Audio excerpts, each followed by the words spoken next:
Si la maliciosa pudiera hablar, nos contaría la historia de nuestro pueblo, cómo surgió, cómo se llamaban aquellos pastores que eligieron su falda para instalarse, de qué vivían, cómo se alimentaban, cuántos eran y cómo fueron creciendo. Nos podría dar datos cercanos de ellos, los duros inviernos que pasaron, sus miedos, sus fiestas, sus trabajos. Nos hablaría de cómo se fue desarrollando Navacerrada hasta llegar a ser como es hoy, un pueblo puntero y de moda en el turismo de la Comunidad de Madrid, al que cientos de visitantes acuden cada fin de semana a lo largo de todo el año. Será su oferta gastronómica, la calidad del aire, su agua, su gente, su entorno único con su embalse, su bola del mundo, la barranca, el pico de la golondrina, el Cerro del Sol. Todo ello hace que se considere a Navacerrada como uno de los destinos preferidos de los madrileños. Esto es gracias al esfuerzo de todos los cerrudos que han conseguido que su pueblo brille con luz propia. Navacerrada, situada a 52 kilómetros de Madrid, fue un pueblo creado por pastores segovianos que, buscando buenos prados, al final decidieron asentarse aquí, así que construyeron sus casas. Esto sucedió en el siglo XII. En este siglo, el rey de León y Castilla, Alfonso VII, en el año 1123, concedió estas tierras de pasto y bosque para uso y disfrute de los madrileños. Con posterioridad, el rey Felipe IV es quien en el siglo XVII la nombra villa, más concretamente en 1635. Pero estos son datos históricos que se recogen en los libros. Para conocer esa historia, nada mejor que a través de la voz de nuestros mayores, de sus experiencias, en definitiva, de sus vidas.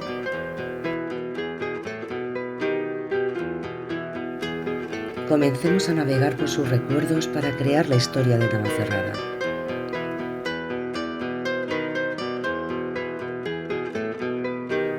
Ana María Prado tiene 75 años. Toda su familia es nativa de aquí. Sus abuelos, Felipa y Antonio, que eran pastores, decidieron instalarse en la falda de la Maliciosa y construyeron la casita de la Puerta Verde que hay en la plaza Doctor Gereda.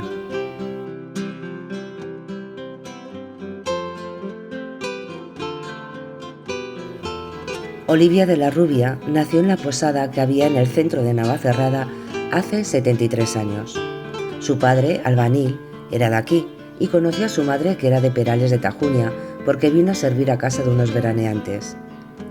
Olivia es una mujer luchadora y valiente que tomó decisiones importantes en su vida para sacar adelante a sus hijos.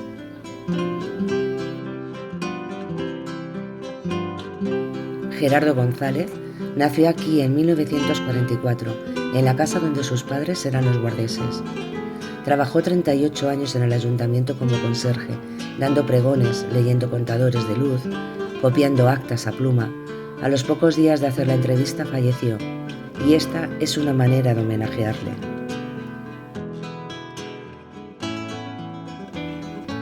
Juan Cáceres Sanz tiene 90 años. Es uno de tantos vecinos que llegó a Navacerrada en busca de trabajo y aquí se instaló con su familia como carpintero. Nació en 1933 en Maderuelo, un pueblo de Segovia. Sus grandes pasiones es su acordeón y la poesía.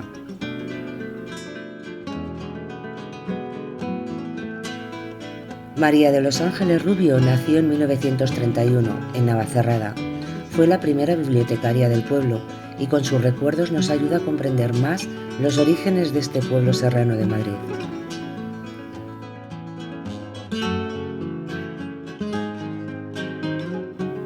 Los hermanos Sanz Gallego, Rafael y María Josefa, junto con Carmen Valverde Jiménez, la mujer de Rafael, aceptaron participar en esta historia oral de Navacerrada. Ambos nacidos aquí, al igual que sus otros 3 hermanos. Sus padres, Tomás y Cándida, eran los que endulzaban al pueblo con su kiosco de chuches.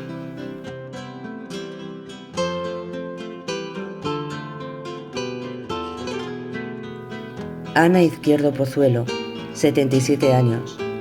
Nació en Madrid, enfrente del Museo del Prado. A los 18 años conoció al que fue su marido, Eduardo Espinosa, y aquí se quedó. Los Espinosa eran una de esas familias originarias de Navacerrada que literalmente fueron construyendo el pueblo.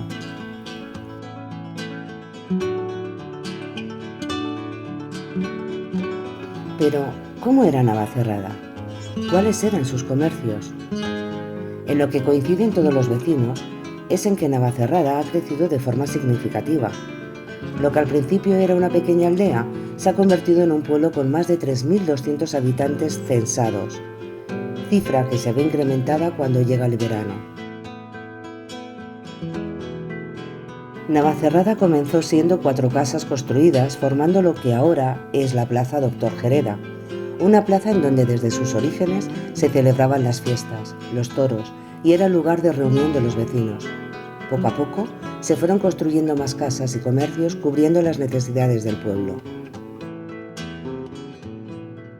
El pueblo eran unos pastores que venían de Segovia. Aquí venían a pastar, de que se pasaba la temporada se llevaban otra vez las ovejas y empezaron ya a quedarse. Así es la historia de este pueblo.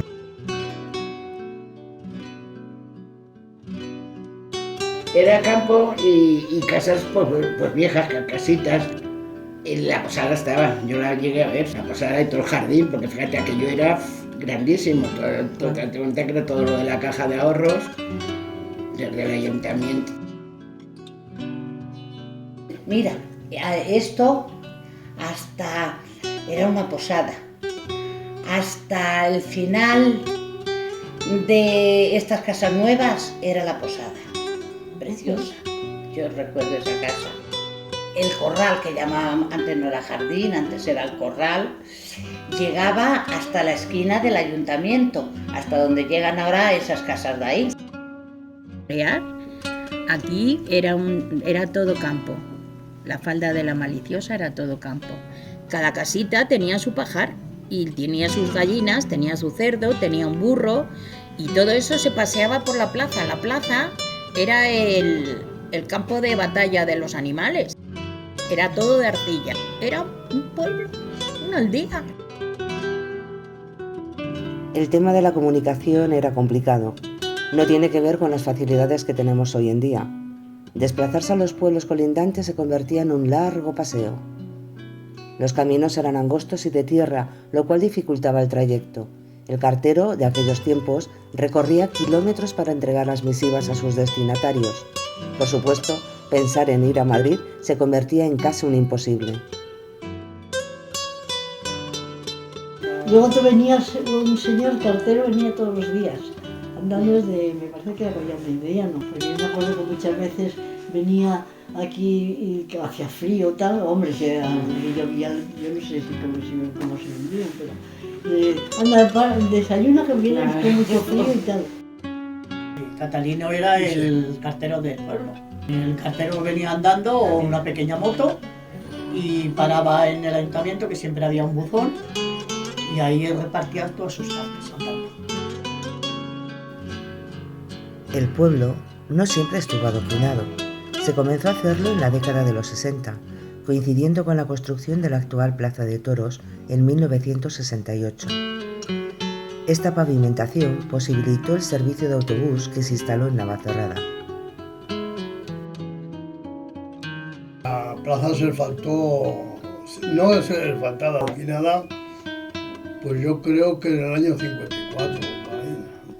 No, pero yo era una cría cuando veíamos venir el autobús. Estábamos jugando en la calle, al pañuelo venía la pava. ¡Hala! Ya nos teníamos que ir para casa. Y había un autobús que salía de aquí a Madrid, que le llevaba el tío Juan, el señor Juan me parece que era el conductor, pero una vez ir y venir, muy poco más.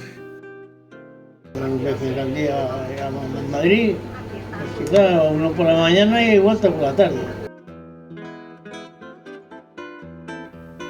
El colegio forma parte de los recuerdos más entrañables y que tanto nos ha marcado a todos. Aquí en Navacerrada, la escuela tuvo varias ubicaciones antes de construirse el actual Colegio Público Príncipe de Asturias. En el ayuntamiento, en el Paseo de los Españoles, en las aulas parroquiales y en donde se encuentra en la actualidad. Empecé en el colegio del ayuntamiento. con un maestro que se llamaba Don Víctor, que es el primero que estaba aquí, antes de Daiceto. Uno que llamaban el tío Pitita. Don Víctor, yo estuve poco tiempo con él, estaría, no sé, un año a lo mejor o menos. Y luego ya con el tío Pitita. Yo fui al colegio en el ayuntamiento y arriba vivían los maestros. Teníamos a cada esquina, se entraba por la parte de atrás de ahora, se entraba al ayuntamiento. Y había esta esquina para las chicas, el colegio, subía la escalerita, esa era la escuela de las chicas. Y en la otra esquina, la de los chicos. Y luego había una entrada en el centro con escaleras así, que entrabas al ayuntamiento. Entré al colegio en el año 56, que vino la señorita Pilar. Cuando vino, la fuimos a recibir con banderitas, me acuerdo, a la bajada ese donde según bajas para el Periflú, pues eso era la avenida de Madrid. Una clase de niñas y otra de niños. Pues una mesa, un pupitre con 2 sillas. Y no había bolígrafo ni había nada. Escribíamos a pluma y hacían aritmética, gramática, geometría, geografía, historia, las asignaturas del colegio. Aniceto Montalvo Andrés. A mí como profesor divino. Yo salía a la pizarra del dictado, a copiar el dictado y las matemáticas, vamos, no quiero que me ganar. Cuando el ayuntamiento le renovaron, que ha habido unas cuantas renovaciones, entonces se pasaron aquí, que hicieron las escuelas, ahí un edificio como este, donde está el parque. Date cuenta que habíamos muchos niños en las aulas porque éramos desde que salíamos del colegio hasta que entrábamos. Eran todas las clases en una. Y luego un día a la semana iba el cura a darnos religión. Antes jugábamos a la comba, jugábamos al clavo, pues eran las limas grandes que tienen un pincho abajo. Bueno, un pincho si no tienen para cogerlo, quitábamos la madera esa que tenían para cogerlo y era un pincho. Y entonces hacíamos unos redondeles en el suelo y íbamos clavando en invierno. Y luego se quitaba, si clavabas, y cada vez había menos redondeles y lo ibas atirando más lejos. Hay 2 fiestas patronales en Navacerrada, las de la Natividad y las de San Antonio. Ambas son muy recordadas por los vecinos del pueblo y hoy en día se siguen celebrando. Nosotros antes bailábamos todos en el pueblo, que venían las fiestas y eso era la leche. El pueblo entero ahí bailando, todas las edades, desde los chiquitines hasta los mayores, bailando, todos bailando, con unas ganas. Nos íbamos, no dormíamos en 4 días, no dormíamos. Nos íbamos a robar la leche a la vaquera, que la tenía en un pozo metida en los cántaros. Se la robábamos. En aquella época yo no sé si habría encierro, sí que sé que había toro. Es que ese pueblo se unía. Entonces todo íbamos a todo. Si había que ir al baile, se iba al baile. Si había que ir a los toros, a los toros. Si había que ir a hacer una comilona, nos lo hacíamos la comilona. Todo íbamos a todo. Las de antes era, cuando mi hermano montó la de la Unión, ahí íbamos por la mañana y las mujeres ya fregábamos la casa y se hacía el chocolate, los hombres guisaban. Y ahí subíamos a tocar, asábamos las chuletas, que entonces se dejaban asar, y luego pues los que estaban debajo de esos árboles se venían donde estaba yo tocando y tocábamos allí. Los músicos que iban, los dulzaineros también, que eran conocidos conmigo, pues tocábamos juntos. Mira, estrenábamos para las fiestas, ropa, calcetines y todo. Mi madre no lo hacía. Mi abuela iba a Collao andando, pues ahí antes había un sitio donde vendían telas, un hombre que vendía telas y agujas, todas las cosas de coser. Nos íbamos allí, compraba las telas y luego mi madre nos hacía vestidos para estrenarlos por las fiestas. Y con esos vestidos, hace un año. ¡Ay, qué frío! Luego unas botas de goma, que los calcetines se comían, ¿sabes? El recorrido siempre ha sido desde la plaza hasta la ermita. Siempre. A llevar el santo y a traer. Llevar el santo. Primero se va por la noche a por la tarde, a última hora. Eso lo hizo el cura primero, ¿cómo se llamaba? Don Primitivo. Don Primitivo el María, que yo no estaba aquí. Antes preparaban carrozas, los jubilados, los niños del colegio, los niños de las guarderías, el de Santo Ángel, pero ahora no hay carrozas, nada más que les llevamos el santo. Un día importante para los vecinos de Navacerrada era la matanza. Rara era la familia que no tuviera algún cerdo para ese día. Se despiezaba y se aprovechaba al máximo, de tal manera que se convertía en el principal sustento del año. Esa tradición, con el paso de los años, se fue perdiendo, pero ha quedado grabada en la memoria de muchos. Bueno, la matanza era una fiesta en el pueblo. Entonces, cuando se mataba un cerdo, iban los hombres a ayudar a esa persona a matarlo, a descuartizarlo. Ese mismo día que se mataba el cerdo, que estaban todos los hombres, o casi todos del pueblo, para esa matanza, pues se ponía para los hombres una botella de anís, pero también se comía ese día carne,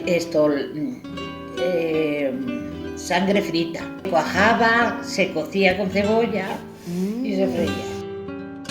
Cuando matabas un cerdo, pues se ayudaba. Bueno, al fin, el vecino, hay que matar cerdo, tenían que ir con su patada al cerdo, les mataban. Bueno, mi padre llevaba todo porque le gustaba mucho. Y desollar a los bichos. Entonces se hacía, pues, se comía ese día en casa. Las matanzas suelen hacer en octubre, noviembre. Cuando vivíamos en la Casa de la Cultura, bajando para abajo todo el matadero, ahí el ayuntamiento dio unos trocitos de tierra que se hicieron unas pequeñas casas para meter los cerdos. No eran casitas, eran chabolillas de esas que metían cerdos. Pocilgas. Pocilgas que se llamaban, y luego en el matadero hacíamos las matanzas. Comía o fabada o se hacía del mismo cerdo, pero de la sangre que se dice. Ahí las mujeres limpiaban tripas y hacían las comidas, y los hombres mataban el cerdo y les pelaban y les colgaban en el matadero. Había que llevarlos al veterinario para si valían o no para comer. Hace unos años, los inviernos en la sierra eran mucho más fríos y las nevadas más copiosas, hasta el punto de dejar al pueblo incomunicado. Pues entonces eran nevadas, no lo que hay ahora. El puerto de Navacerrada nevado es una maravilla. El que aprendía a esquiar y esquiaba en Navacerrada podía irse a Suiza, arriba, abajo, a los Pirineos, a donde quieras, que llamaba la atención, el que había esquiado aquí. Porque eran muy difíciles esas pistas. Estaba todo el mundo muy acostumbrado a la nieve y a las cadenas. En noviembre, para noviembre, la nieve ya estaba ahí. En mi época, cuando yo era pequeña, nieve que te tapaba todo. Me acuerdo que vivíamos en esa casina y eso se hacía un ventisquero, y todos los días Paco, el del bar, que era muy jovencito, Paco, y mi tío Teógenes, que bajaba de arriba con una pala, abrinos la puerta, porque todos los días nos tapaba la puerta. Navacerrada ha traído mucha gente al puerto de Navacerrada por la nieve. Una vez el domingo se ponía esto, los bares, se veía yendo nieve en el puerto, mucha gente se bajaba a comer aquí. Bueno, alquilar trineos, las cadenas para ruedar los coches, con las cadenas de hierro. Pues no podían subir sin cadenas, cogías el carnet de identidad y luego tenían que volverte a ti. Hasta que no te traían carnet de identidad, hasta que no traían las cadenas, pues no nos dabas el carnet de identidad. Yo tuve un 600 aquí y una vez estuvo 15 días debajo del montón de nieve. La carretera de la Barranca, cuando nevaba, no había quitanieves, la gente del pueblo abría la barranca para poder subir. Yo me acuerdo. Más que ahora. Me acuerdo salir a mis hermanos un año por las ventanas para poder hacer calles. Viviendo en el barrio de arriba de las Fraguas, en el Pajar, como digo yo, a la vecina había que sacarla por la ventana. Había que sacarla por la ventana, porque se preparaba el ventisquero y le cubría toda la puerta hasta arriba. Hasta que ya empezaron a bajar los quitanieves, cuando iban al puerto, pues por la calle principal pasaban por hacernos paso.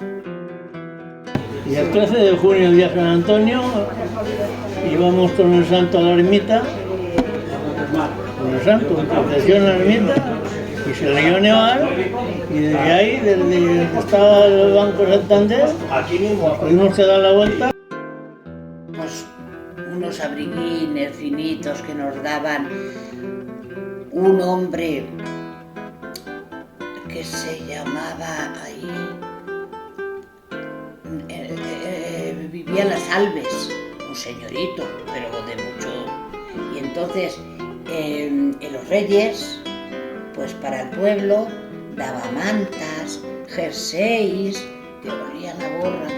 Y entonces pues con esa ropa que nos daban, y con las botas de goma, y con, bueno, pasábamos. Luego, ya un poquito más, porque yo tendría, iba al colegio todavía, pues tendría 13 años, pues el ayuntamiento nos llevaba al puerto en una camioneta, o sea, en una camioneta, que íbamos al aire libre, pues íbamos al puerto. Y ahí empezamos a esquiar, con las tablas de madera. Y entonces yo, ¿sabes por qué quería ir? Porque mi madre me preparaba una tortilla de patata. El 1 de agosto, me han contado a mí, que yo no lo vi, un chico de aquí bajó esquiando desde la ola a la barranca, al todo de la barranca. ¿Y cómo se calentaban? Al estar rodeados de pinares es fácil pensar que la mayoría de los hogares disponían de una chimenea o estufa de leña. La leña pues se iba, también se pedía para el pinar, y se limpiaba el pinar aparte.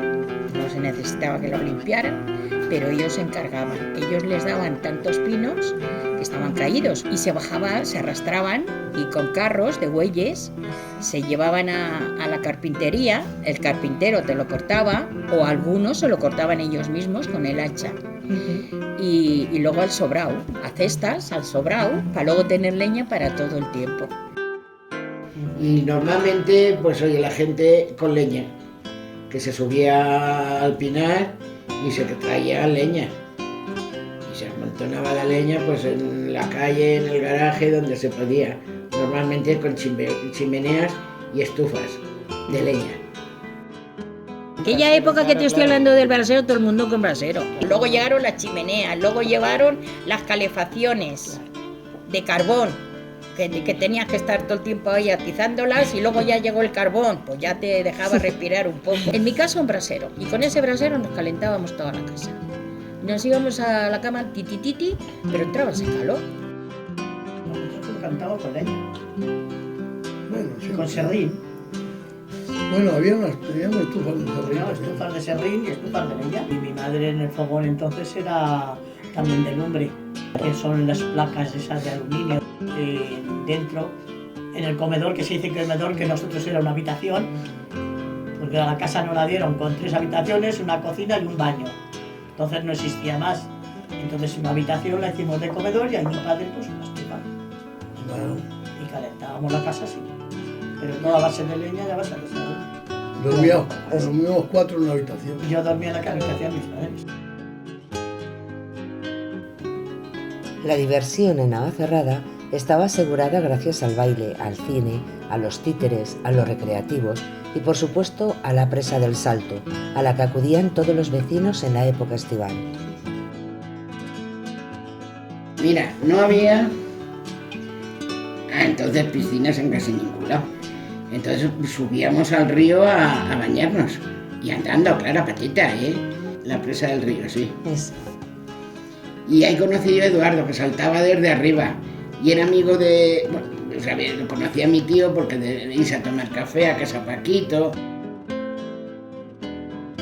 Y luego en verano nos íbamos a bañar a la presa. Pues desde esas piedras de arriba nos tirábamos. En verano era nuestro punto de encuentro, que nos lo pasábamos pipa, que era la piscina que había. Si algunas veces todavía estaba la nieve. Así que el agua, pero éramos jóvenes, no lo sentíamos. Bajar la carretera, así un poquito, ahí es el primer baile que hubo aquí, enfrente del ayuntamiento. Javis, pues era baile con una gran mola de estas y nada. A bailar. Además el primer batercito que había era ahí, que estaba en un rincón. Tendría 6 años cuando eso. En el baile había un salón de baile aquí. Vamos, era el único salón de baile que había. Se llamaba Las Nieves. O bien con un tocadiscos, o bien con una orquesta que hicieron aquí, una banda de música. Se iban a tocar ahí también. Sábados y domingos a lo mejor iba a la orquesta, pero nada más, sábados y domingos. Entre semana uno trabajaba, no teníamos ganas de baile. Había un andibú y había un baile y allí hasta los 18 años allí no entraba nadie. Entraba sola.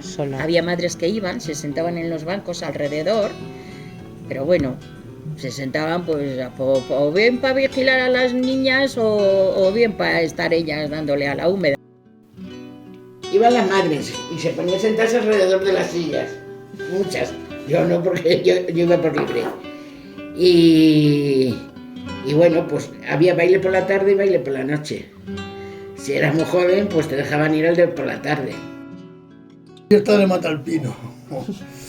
Y me echamos a la bicicleta y estaba pinchada. Digo, bueno, la rellené de papeles y ahí como pude a Matalpino.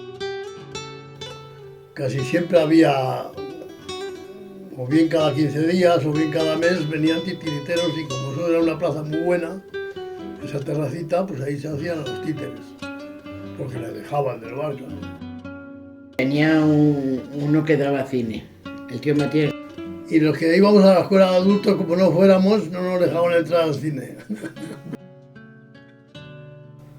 Y así era Navacerrada, un pueblo serrano lleno de vida y de gente trabajadora. Y estas han sido las voces, nuestras voces que muy amablemente han querido relatar parte de su historia. Algo tiene este pueblo que nadie quiere irse de él, ni los que nacieron aquí, ni los que llegaron buscando un cambio en su vida. La entrada de la tierra de agua fresca y cristalina nace en la Navacerrada la fuente de la Campanilla. Es madre del San Muriel, madre de Navacerrada. Los vecinos de este pueblo sacian la sed con sus aguas. El verdor de las praderas que circunda el manantial se funde en bella armonía con la sombra del pinar, y el ruido de la cascada que forma el agua al saltar, junto al trío de los pájaros, forma un ritmo musical. Quien ha pasado una tarde a la vera de esta fuente piensa volver a mirarse en sus aguas transparentes.